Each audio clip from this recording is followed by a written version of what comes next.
Hey, I'm back now. So, yeah.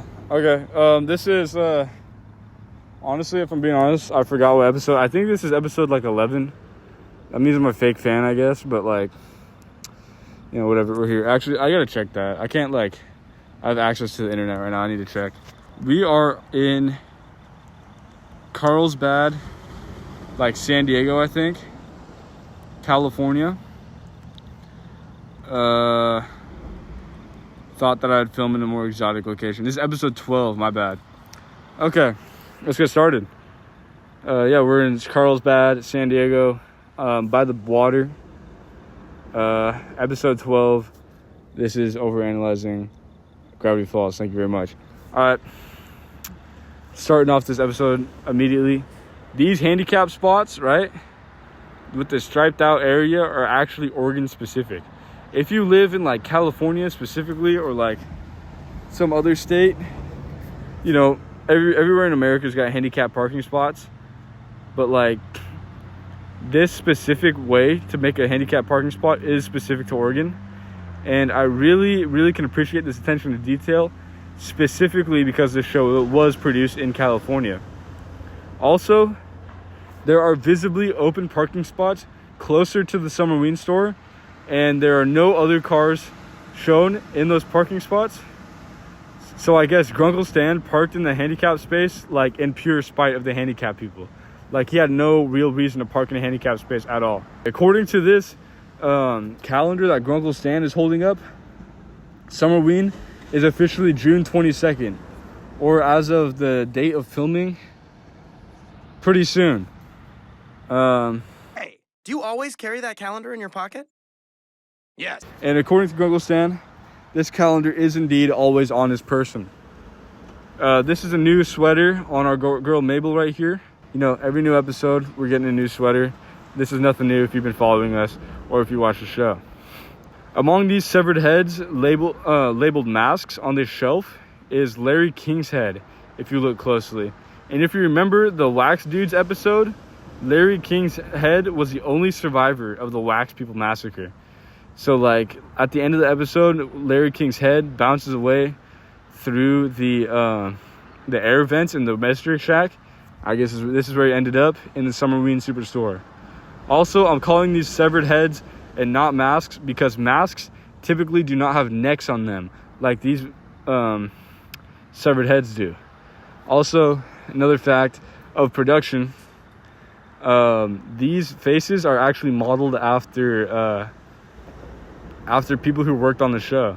Grunkle Stan is holding up this big ass drum of fake blood, which we can assume is filled with a substance of equivalent or greater mass, and so therefore weight, than water, with just one arm.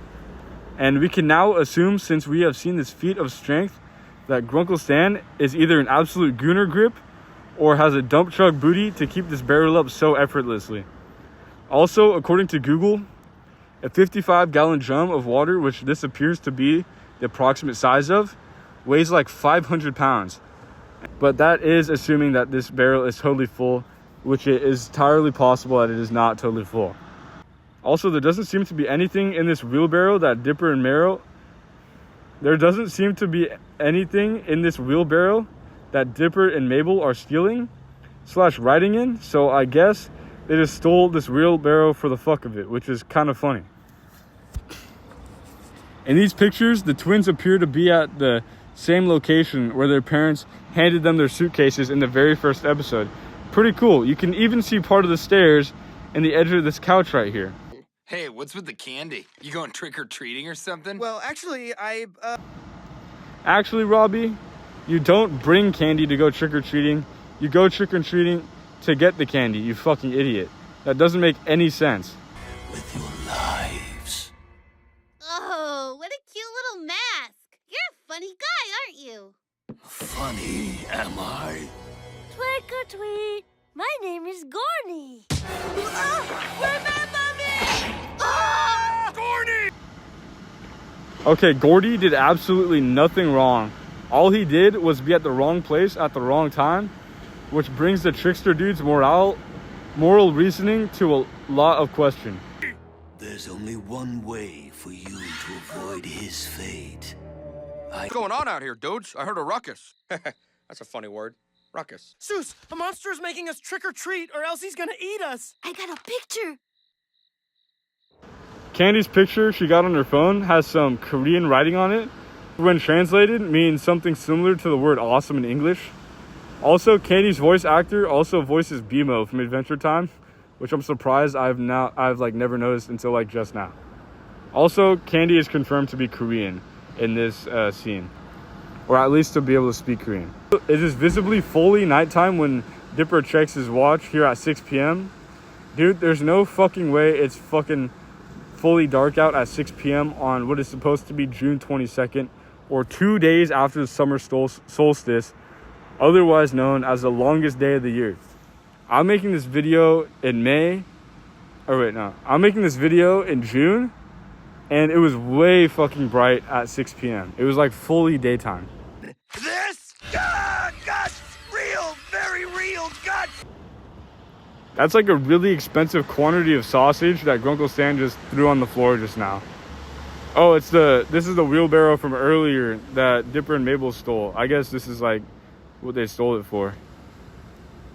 So, Dipper pushes this wheelbarrow into the bush, and it's actually just a sheer cliff into a canyon of junk. How is this even like possible geographically? Because this bush wasn't even that fucking high. Like, shouldn't he have been able to see the big ass canyon? Like, obviously, yeah, but like, you know, it's like story device or whatever. But like, come on, you know? Like, I feel like I would have noticed that. But hey, it's a cartoon. Dude, damn, he fucked up the truck. He like cracked all the windows and everything.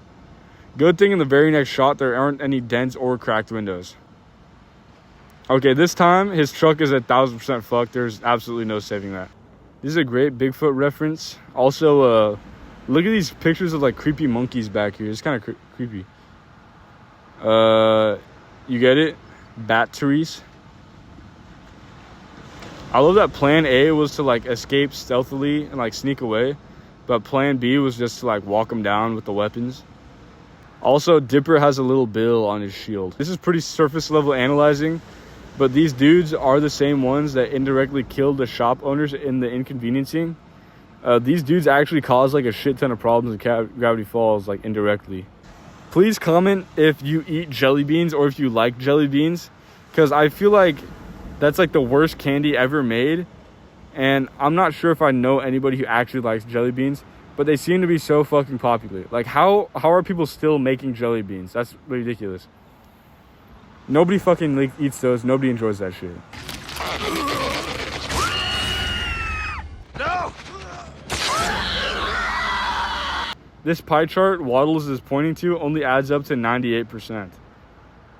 At the end of the episode, the cryptogram says, "When deciphered, brought to you by Homework the Candy," which refers to one of the brands of like loser candy that they call it Dipper had in the bowl from the beginning of the episode. Thanks for watching. I mean, I know it's been like a little while since I posted last time, but like, I don't know, if somebody actually cared about their YouTube channel, would probably like try to like make an excuse or like explain why they haven't been posting for a half of a year, but that's not me. So hey, see you at the next episode. Bye.